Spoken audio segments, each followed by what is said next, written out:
everyone. Welcome to day 3 of our 40-day learning of Megillas Shir Hashirim.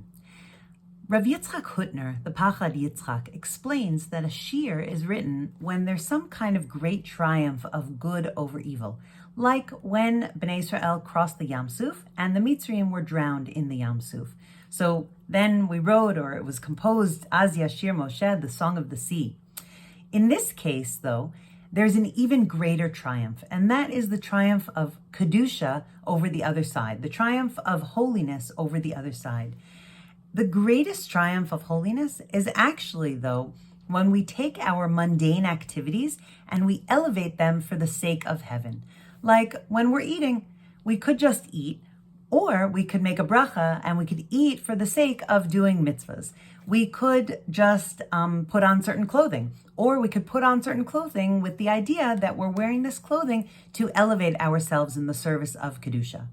The specialness of Shir Hashirim, it came down in the generation of Shlomo HaMelech, because Shlomo HaMelech's whole nation, the whole existence, the politics, the state, the judgments, the everyday activities was so centered on Kedusha. It was all centered on the Beis HaMikdash. It was all centered on the fact that this was a Jewish existence. And so that is the generation that merited to receive Shir Hashirim.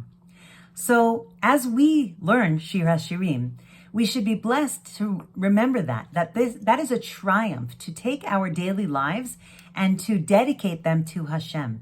That, of course, our learning is Kedushadik, but what about our brushing of our teeth? What about our dealing with the people around us? Every single one of those things could be elevated in the service of Hashem. When we keep Hashem in our hearts and in the backs of our minds, like as we go through our day, so that is the tone of Shir Hashirim. Because really Shir Hashirim seems to be like a mundane semi-love story, but it's not. It's so much more than that. So we should remember as we go through our lives that our lives may look mundane sometimes, but there's so much more than that. There is godliness, there is holiness in everything that we do. And when we acknowledge it, when we are aware of it, then we bring it into the world in a very real way.